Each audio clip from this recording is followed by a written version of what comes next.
ঢাকা বিশ্ববিদ্যালয়ের একজন ছাত্রী সুফিয়া কামাল হল সংসদের নির্বাচিত সদস্যের উপর এমন একটি ঘটনা ঘটতে পারে তা আমরা কল্পনাও করতে পারি না। আপনারা দেখেছেন যে কার্জন হল এরিয়ায় একজন ছাত্রীর উপর শুধুমাত্র তার হিজাব পরার কারণে, ইসলামিক ধর্মীয় পোশাক পরার কারণে যে কিভাবে তাকে থুথু মেরে এবং কটূক্তি করে হেনস্থার শিকার হইতে হয়েছে। তাকে দ্রুত শনাক্ত করে দ্রুত বিচারের আওতায় নিয়ে আসা যায়। তো আজকের এই সংবাদ সম্মেলনে শুরুতেই সামগ্রিক ব্রিফ নিয়ে আসার জন্য অনুরোধ করছি আমাদের কেন্দ্রীয় সংসদের সদস্য, ঢাকা বিশ্ববিদ্যালয় কেন্দ্রীয় ছাত্র সংসদের সদস্য সাবিকুন নাহার তামান্না আপুকে, আফসানা আক্তার আপুকে। হিজাবের অবমাননা চলবে না, চলবে না। ছাত্রীদের উপর নিপীড়ন চলবে না, চলবে না। বিচার বিচার বিচার চাই, নিপীড়কের বিচার চাই। বিচার বিচার বিচার চাই, নিপীড়কের বিচার চাই। মানে সুস্পষ্ট কোনো সিসিটিভির সন্ধান আসলে আমরা পাই নাই। সেই এরিয়া কভার করে যে আমরা তাৎক্ষণিক সেই ঘটনাটা দেখতে পাবো, সেরকম কোনো পদক্ষেপ আসলে আমরা নিতে পারি না এখন পর্যন্ত।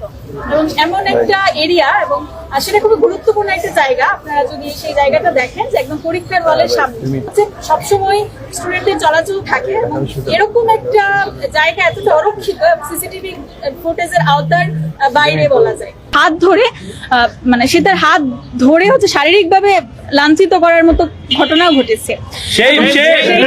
আমরা এখন পর্যন্ত প্রক্টর অফিস, বিজ্ঞান অনুষদের যে ডিন যারা আছেন তাদের কাছে অভিযোগ দায়ের করা সত্ত্বেও তারা এখনো পর্যন্ত এটার কোনো ধরনের সুরাহা করতে পারে নাই।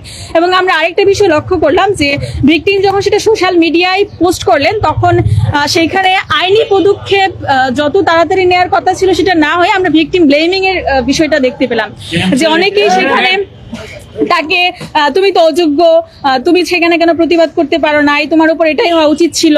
অনেকেই অনেক কমেন্ট আসলে এরকম ছিল যে তোমাদের সাথে এমনই হওয়া উচিত। মানে এরকম ধরনের যে কমেন্ট গুলো আসছে সেটা ভিকটিমকে আরো বেশি ট্রমাটাইজ অবস্থায় নিয়ে গিয়েছে।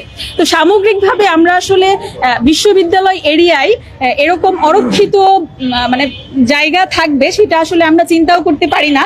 এবং এই একটা অপরাধীকে শনাক্ত করতে প্রশাসন আমাদের থেকে 2 দিন সময় চেয়েছে, 3 দিন সময় চেয়েছে। এটা আসলে মানে এটা নিন্দা জানাবো নাকি আমরা কি করব সেটা আসলে আমরা বুঝতে পারছি না। দৈনিক আজকের বাংলা .net